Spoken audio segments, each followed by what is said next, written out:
Hello everyone, it is currently 12:40 a.m. and my cat is playing with some necklaces I have hanging on my wall, which is awesome.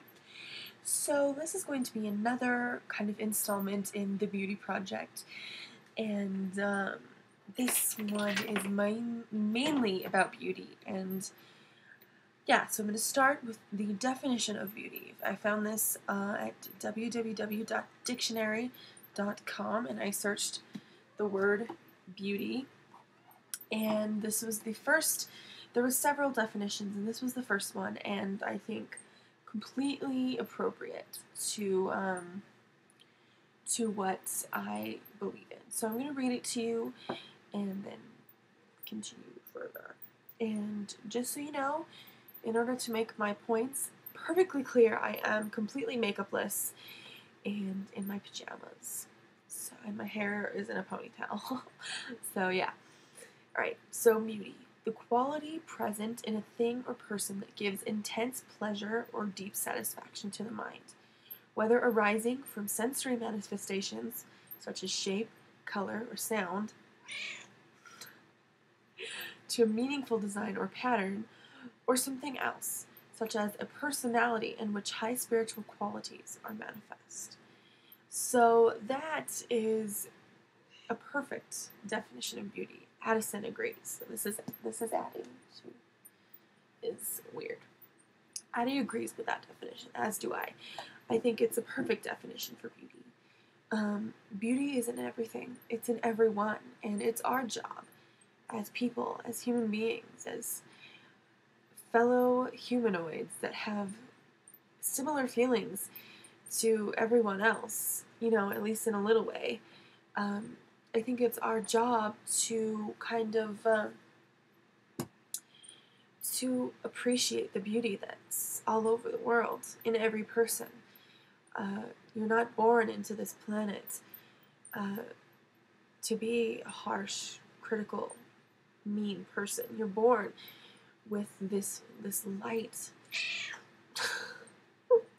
that you're meant to share with the world. And you're not doing anyone any favors by being mean, being hurtful. She's so ruining this moment.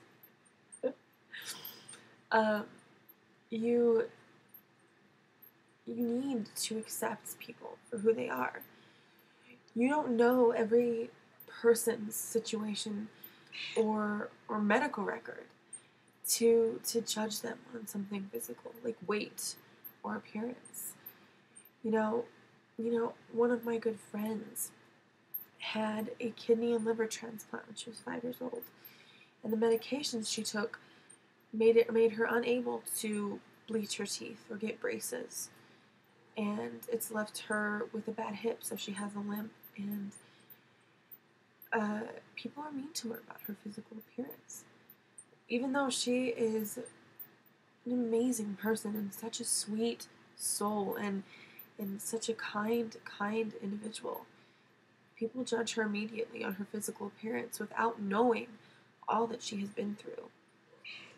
And me, I'm overweight, but I have a lot of medical problems that have contributed to that.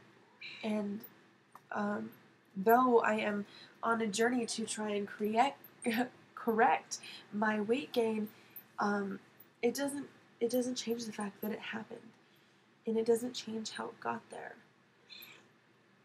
And I don't know that this new diet is going to work, because I don't know for sure why I look the way that I look.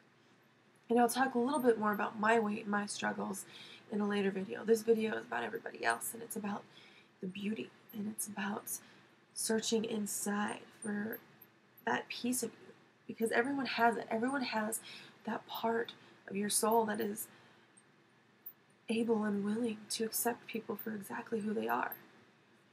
You know, I am a makeup artist, and I'm a photographer, and my job is to make people feel beautiful, make them look their best. They don't want to look through their photos and see someone else. They want to see themselves, the best version of themselves. Makeup isn't about changing who you are.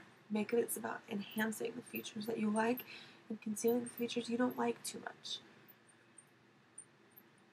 And, you know, there are people in the world who can't find a flaw in themselves, but spend all of their time focusing on other people's flaws.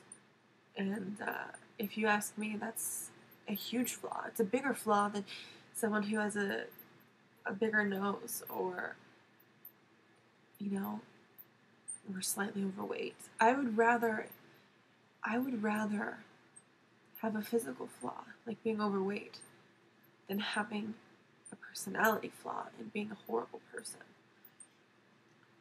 You know, it's all in perspective. It's all what you make it. The beauty industry doesn't have to be so harsh and critical, but it is. It is because we allow it to be.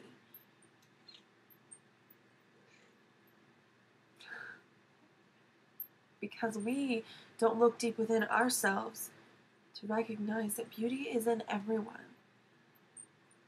And it's up to us to acknowledge and appreciate and love the beauty that is in every single person on this planet.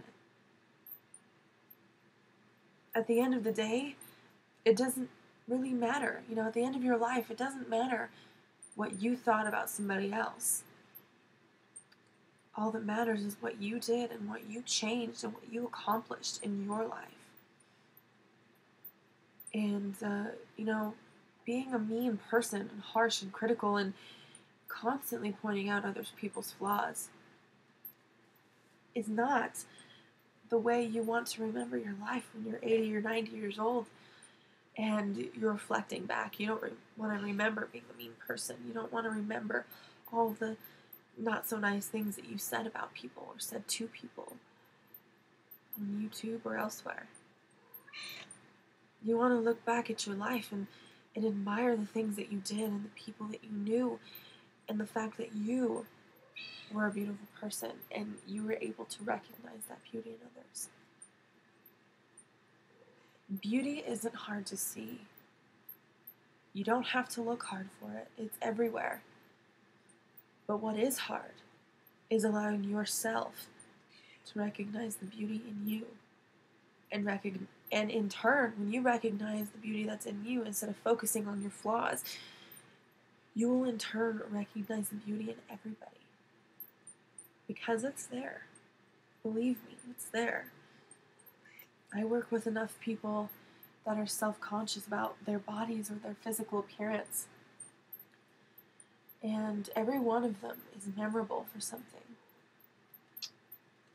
You know, someone isn't happy with their lips, so they focus on the size of their lips, and they completely ignore that they have the most beautiful eyes in the world. Or someone's unhappy with the size of their body, but they don't recognize the beauty that's within their soul. So yeah, keep your eyes open. Keep your heart open and keep your mind open.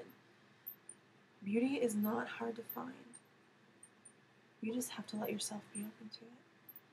So, yeah, that was vlog number 2 for the beauty projects. I hope you enjoyed it, and I will see you guys later. Bye.